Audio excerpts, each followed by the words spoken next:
Hey, how you doing? Justin here. Today we are checking out Wildflower by The Cult. All-time classic rock song. I love playing this in garage bands in my younger days. Really, really good fun. Relatively easy to play and just an all-time classic riff. I just heard it on the radio on the way into the studio and thought, you know what, I think I have to do this tune right now.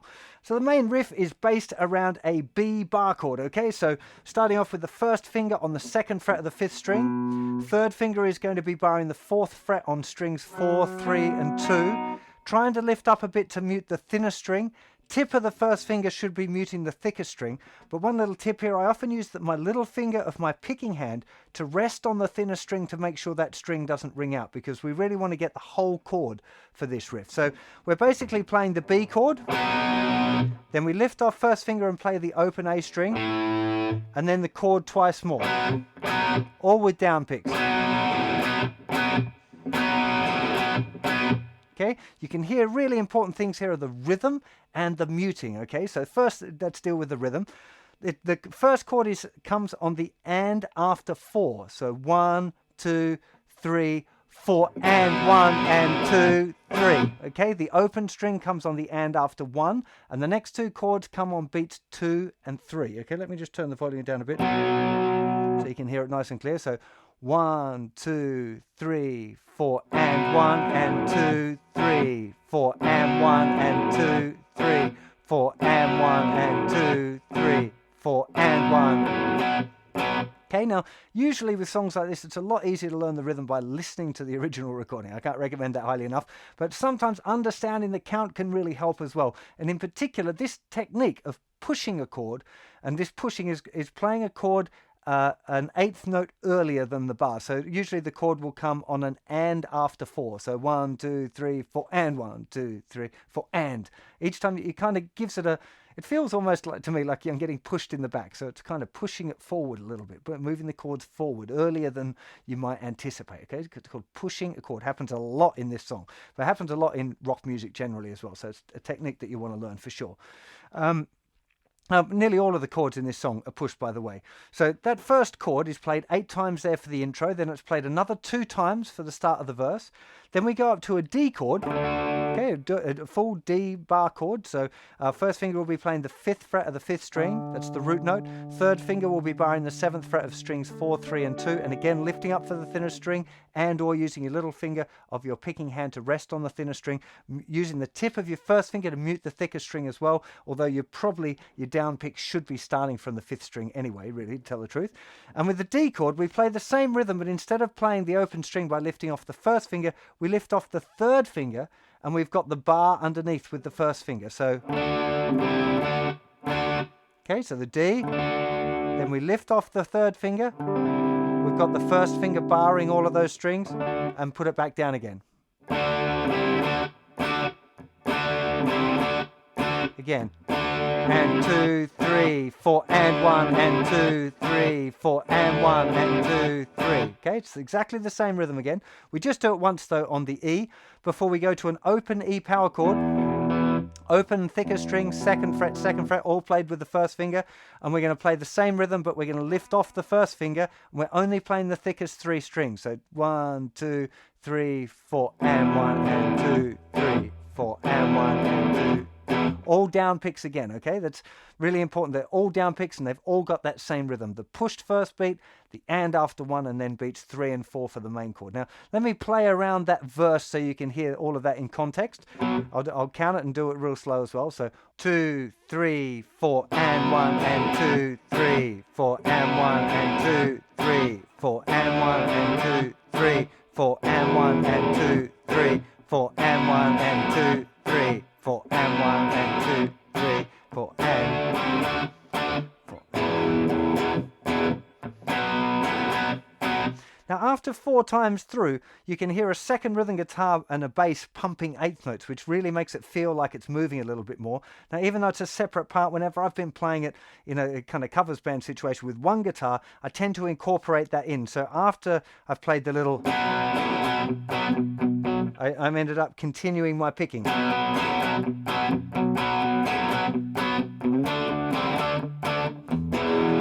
Okay, it just sounds a little bit better if I turn the gain back up.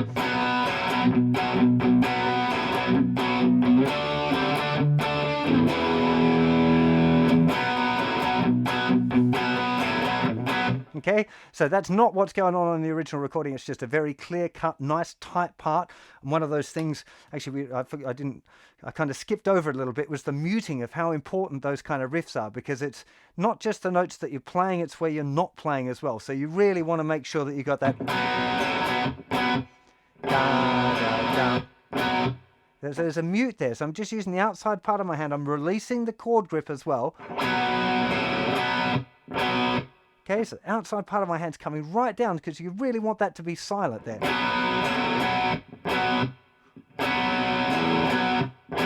Not. You can hear if I let it all ring together, it doesn't have the same effect. It wants to be.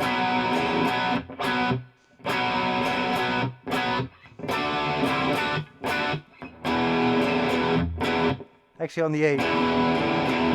No, I'm doing it as well. It's exactly the same motion, that little palm mute resting on the strings there. So really, really important. Obviously, when you get into doing...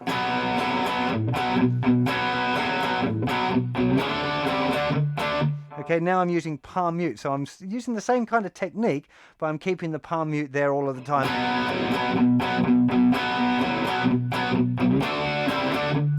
Okay, when I'm doing the additional notes, I'm just playing the thicker string and then I'm pushing through to play the whole chord for the...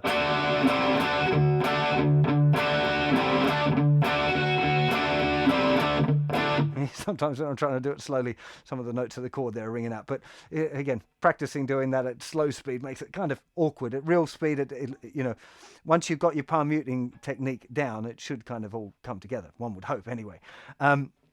So it does that through with the extra eighth notes just once through, and then it goes. There's a hold on the E, so you have the.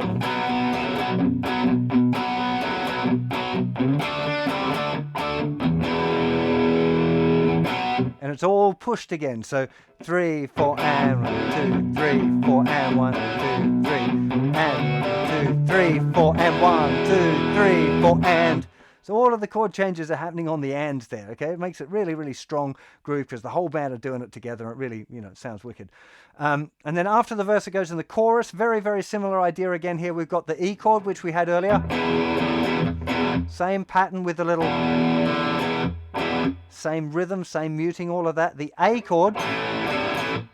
Exactly the same idea as the E chord, but everything down a string. Just using my first finger mini bar, not playing the thicker string, open 5th string, 2nd fret, 2nd fret, back to B. Every hour, the wildflower. Okay, and the very first time it has the little pause. No, it doesn't do the pause on the A the first time. It goes straight back to B chord and the riff. Later on in the song, when it does the next chorus, the chorus is longer. Same chord progression, but we hold the A for an extra bar before going to the solo, which brings me to an important point that I want to mention just quickly, which is about the form of the songs.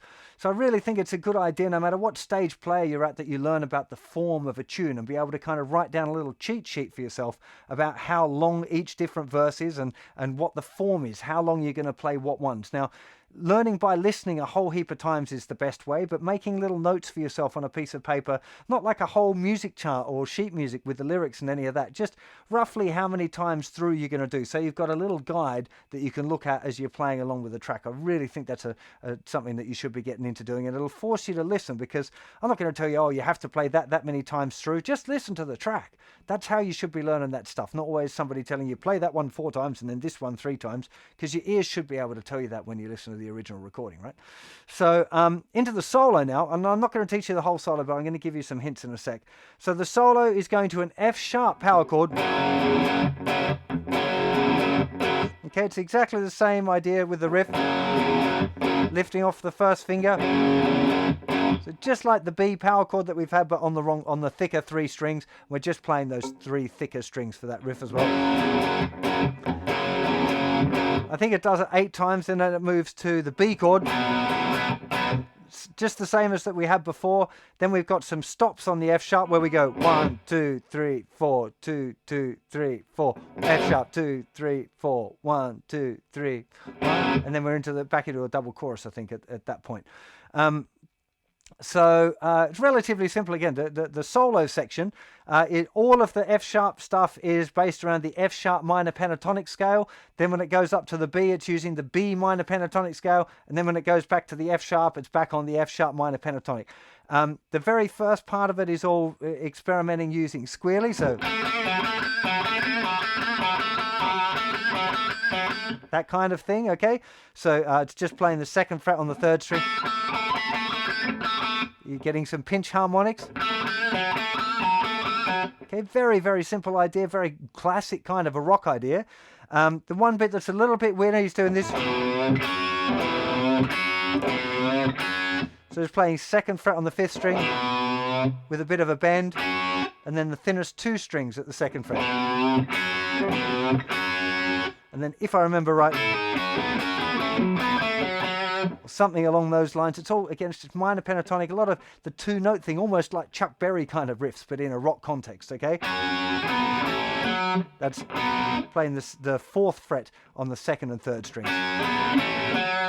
Okay, so that's some little clues for you. Then when the chords change to a B, he's doing something like that anyway, which is 10th fret, flick off to 7th, and then 9th fret on the 3rd string.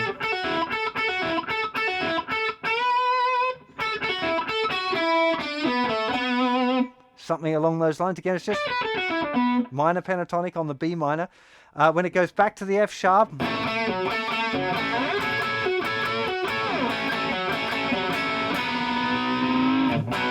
okay, classic. Just 2nd fret, strings 2 and 3 into the root note of the F sharp, which is 4th fret, 4th string. Same thing, 12 frets higher. Back to the 2nd fret. Then the 4th fret, 2nd and 3rd string, with a bit of a slow bend on it. Now, of course, that's not the whole solo. It's not lots of detail, but just that little bit I've given you there should be enough for you to go and have a go at working it out on your own. And don't be upset if you don't work it out all exactly. Just try and work it out as best you can, because working out just a little bit of it, each time you try to learn a solo, it's going to get better and better and better and better until you can learn really complicated solos on your own. And this is exactly one of the solos I learned when I was a teenager, trying to figure out stuff, playing it in a band, trying to work out the solo. I didn't get it right, not even close. But, you know, I had something like it that I could play with my band and jam it. And I would have learned a lot in the process of working out the song and working out the solo. So I'd really encourage you to do as much of that sort of stuff as you can, because it really will expand your musicianship a lot more than you probably realize, working out stuff on your own. So I really recommend you doing that as often as you can.